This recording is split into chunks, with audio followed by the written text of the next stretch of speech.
అయితే ఎప్పటి వరకు చెప్తుంది ఇదంతా? 24 घंटे चालू होता नहीं। वो दारू का पूरा चालू रहता, परमिशन इसने है उसको 5 आदमी हमारे जिनाल में उसमें गिर के पी के నిజామాబాద్ జిల్లాలోని సారంగపూర్ కెళ్లే ప్రధాన రహదారి. సో మన హనుమాన్ టెంపుల్ కెళ్లే ప్రధాన రహదారిగా మనం చెప్పుకుంటా ఉంటాం. సో ఇక్కడ నుంచి ధర్మపురి హిల్స్ కావచ్చు, దాంతో పాటు ఏదైతే మదీనా ఈద్గా అని చెప్పేసి మనం మాట్లాడుకుంటా ఉంటాం. సో ఆ ఏరియాకి వెళ్లే ప్రధాన రహదారులు మీరు ఒక్కసారి ఇక్కడ చూస్తే ఈ లొకేషన్ లో నైట్ టైం అనేది చాలా మంది ఆకతాయిలు రెచ్చిపోతా ఉన్నారు. దాంతో పాటు ఎవరైతే మద్యపానం సేవించి చాలా మంది ఇక్కడ ఉన్నటువంటి కెనాల్ ఏదైతే ఉందో ఆ కెనాల్లో పడిపోయి చనిపోతా ఉన్నారు అని చెప్పేసి కూడా వాళ్ళు చెప్తా ఉన్నారు. దాంతో పాటు ఇక్కడ ఇంకా క్లారిటీగా మనం మాట్లాడుకుంటే ఒకసారి అక్కడ లొకేషన్ లో చూసుకోవచ్చు, కొంతమంది ఎవరైతే మద్యం సేవిస్తూ అక్కడే తాగుతూ దాంట్లోనే పడిపోతా ఉన్నారు యాక్సిడెంటల్ గా అని చెప్పి చెప్తా ఉన్నారు. దాంతో పాటు ఇక్కడ మేము మీకు ఒక లొకేషన్ లో సిగ్నేచర్ స్టూడియోస్ మీకు ఎక్స్క్లూజివ్ గా కొన్ని విజువల్స్ అందిస్తా ఉంటది. ఎలాంటి పర్మిషన్ లేకుండా బెల్ షాప్స్ నడిపిస్తా ఉన్నారు.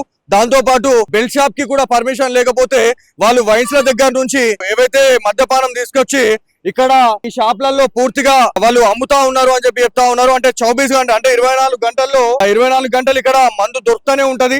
వైన్స్ లు 10 గంటల వరకు క్లోజ్ చేసినా కూడా నైట్ ఆ తర్వాత కూడా ఇట్లాంటి దందా అనేది కొనసాగుతా ఉంది.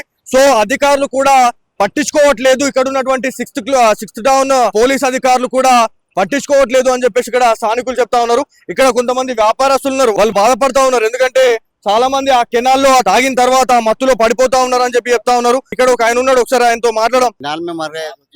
5 आदमी मर गए, अब तक कोई भी एक्शन नहीं ले रहे उधर। दारू के लिए परमिशन नहीं है, कैसे चल रहा फिर ये पूरा? अपने को नहीं मालूम ना वो कैसा बेच रहे, परमिशन नहीं है तो बेच रहे, कैसा बेच रहे। इधर रोड से कितने दूर रहते वो? ये यहीं से बाजू में। हाँ 24 घंटे चालू रहता हो। 24 घंटा चालू ही रहते। अच्छा, पुलिस वाले इधर क्या क्या कर रहे फिर? क्या है क्या नहीं मालूम उसका बारे में, उसके बारे में अपने क्या मालूम। ओके, आपको तकलीफ हो रहे बोल के बोल रहे ना आप ही? घर है पूरे घरों में से वो कहीं को ऑब्जेक्शन नहीं कर रहे फिर आप? पुलिस वाले को कंप्लेंट दिया कि नहीं आप? नहीं दिए कंप्लेंट, ये तो वो एक्शन लेते ना। कंप्लेंट नहीं दिए कोई भी। వీళ్ళు చెప్తున్నటువంటి ఇన్ఫర్మేషన్ ఏంటంటే వీళ్ళు యాక్చువల్లీ మనం ఇక్కడ రిపోర్టింగ్ చేసే టైంలో ఏదైతే మందు ఇక్కడ యథేచ్ఛగా అమ్ముతా ఉన్నారు, బెల్ షాప్లకి పర్మిషన్ లేకున్నా కూడా వ్యాపార సముదాయాలు దాంతో పాటు ఏవైతే ఇండ్లు దగ్గరలోనే ఈ మద్యం అనేది వాళ్ళు అమ్ముతా ఉన్నారని చెప్పేసి వాళ్ళు చెప్తా ఉన్నారు. సో ఇక్కడ నుంచి మనము దాదాపు ఒక 100 మీటర్ రేంజ్ లోపలికి కొంచెం వెళ్తే అక్కడ ఒక ఇంట్లో వాళ్ళు మద్యం అమ్ముతున్నారు అని చెప్పేసి వాళ్ళు ఇన్ఫర్మేషన్ అయితే ఇస్తా ఉన్నారు. మరి ఈ వీడియో చూసిన తర్వాతనైనా పోలీస్ అన్నలు ఖచ్చితంగా యాక్షన్ తీసుకోవాలా, దాంతో పాటు ఎక్సైజ్ డిపార్ట్మెంట్ వాళ్ళు, ఎందుకంటే పర్మిషన్ లేనటువంటి ఏరియాలలో అసలు బెల్ షాప్లు కూడా కానీ ప్రదేశాల్లో ఇవాళ మద్యం తీసుకొచ్చి అమ్మడం అనేది నిజంగా ప్రభుత్వ ఆదాయానికి గండి కొట్టినట్టే. కాబట్టి డెఫినెట్లీ అధికారులు కూడా రెస్పాండ్ కావాలని చెప్పేసి వాళ్ళు చెప్తున్న పరిస్థితి ఉంది.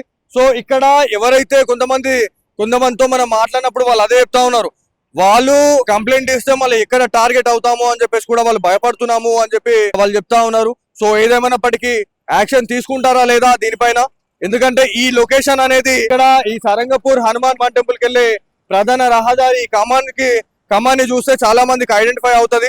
సో ఇక్కడ ఏం జరుగుతుంది, ఇక్కడ ఏముంటది, ఈ ఏరియాలలో ఈ మద్యం అనేది యథాచ్ఛగా దొరకదా అనేది చాలా మందికి తెలుసు. ఖచ్చితంగా తెలిసిన వాళ్ళు ఎవరైతే ఉన్నారో కామెంట్ బాక్స్ లో కామెంట్ చేయండి, ఎక్కడ మద్యం దొరుకుతా ఉంది. 24 గంటలు ఇక్కడ మద్యము ఏరులై పారుతుంది అని చెప్పేసి కూడా వాళ్ళు చెప్తా ఉన్నారు. సో ఇది ఇవాళ స్పెషల్ స్టోరీ.